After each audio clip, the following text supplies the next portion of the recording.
We need to protect kids from social media risks immediately. That is the message from a new U.S. Surgeon General report. We are joined by Dr. Laura Saunders from the Institute of Living with what the Surgeon General's advisory says about social media for kids. Hey, Doc, how are you? Happy Wednesday. Hello, friends. Happy Wednesday. Yes. And we here at Great Day talk about this topic a fair amount. Yeah. Yes. So it just gives a little more weight now that the Surgeon General is coming out with grave concerns, right? 95% of 13 to 17-year-olds use social media, and that other 5%, they're lying. Yeah. Okay, thank you. I don't feel so bad as a parent. Okay. Right. So we can't take it away, right? And one-third use it almost constantly. Yes. Okay. Which is not good. Yeah. I mean, so this is the thing, is we get all these warnings. I hear them from you. I hear them from the Surgeon General. What can we as parents do? Because it sounds so scary, but at the same time, they're all doing it. Right. And so I think that's why in this report, it's talking about more of a top-down approach, right? Parents have limited ability to control some of this because, quote unquote, everyone's doing it. There's concern about the harmful content like violent or sexual images, bullying, harassment. I always get concerned about some of the subtle stuff around, unrealistic body images and filters that make you look perfect as if looking perfect is the only way to be, compromises sleep. So it's really trying to get at this from a policy perspective, not just getting on the backs of parents, because I think parents are doing the best they can in some of these situations. Now, the Surgeon General did say that there is some positive aspects of social media, correct? Yes, there are. For those individuals where it is, where they might be more vulnerable in some ways, right? They can feel a sense of acceptance if they find an online group that kind of connects with them. They can find some people to support them.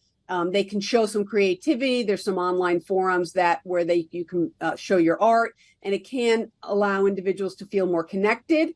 So we're not saying it's 100% bad, but we're saying there's enough concerns that the Surgeon General called this a national youth mental health crisis. Mm-hmm. And he said, a lot of parents are asking, is it safe? But he did say 13 and anything younger is way too young. So I guess you're right. It's laying the groundwork to maybe regulate these companies. In the meantime, it talks about parents developing a social media plan. What's the best way for us to do that? I think the hard part about developing a social media plan is that so many of these sites are well ahead of any of the parents' generation. So that's why it has to be a top-down philosophy. So developing a social media plan is starting as young as possible, limiting electronic devices, keeping electronic devices out of the bedroom. If you have a phone, you leave it downstairs while you're going up to bed. That you have some kind of plan for time, having screen-free time. These are all things we've talked about on the show before, but having some kind of a plan that works for you and your family where you feel like there are at least some limits. Mm-hmm. But Ma, all my friends are doing it, and if I don't stay on, I'm going to be left out of the group. Mm-hmm. And that's why we're not suggesting an all or nothing strategy, because that does not work. We're suggesting coming up with some limits. And usually in that situation, I say, the other parents are limiting it too. The kids are just not talking about it, right? Mm-hmm. All the parents are trying to do this. The kids are not talking about their limits because that doesn't sound cool. But I know, because I've talked to other parents, because that's usually what I recommend too. Talk to other parents of kids your age, have a plan, know what other parents are doing. So when your child says that, you can say, you know what? I know Sally's mom's doing the same thing. Yeah.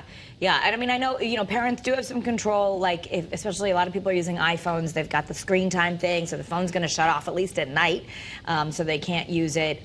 There's different ways of doing it. But I guess you've also said, which I think is helpful, is talking about it or looking at what they're seeing. I mean, sometimes your kids actually sit down and say, Mom, look at this. And at least then you get a chance to look at their feed. Trying as much as possible to be involved. Now, not overly involved, right? We don't want to get back into the helicopter parenting, but what kinds of sites are you looking at? You know, especially with younger kids having access to their password, going through their phone occasionally. Privacy is not a right, and trust is to be earned. Caro and I were talking about, do you think this is going to lead to tougher regulations for the social media companies? I absolutely think it's going to lead to changes because, as I said, you know, what the Surgeon General is recommending is policy changes, right? So it's got to come from the top down, not just, you know, put it on the burden of parents. I mean, parents have responsibilities and they need to engage with those responsibilities around supervision as much as possible. But there needs to be a much more far-reaching approach to this. Okay. All right, so we're going to take a deeper dive, talk about this on Kara's Cures, and we can get into it. But, you know, I know some of the social media companies say they're doing stuff, especially for people who are 13, but, you know, it's really easy. It gives them a suggestion to let them know how long they've been on. I don't know how many 13-year-olds are going to not go, okay, I'm good, thank you, let me keep going. Right. Right. So we can talk about how it can help and what we can do as parents.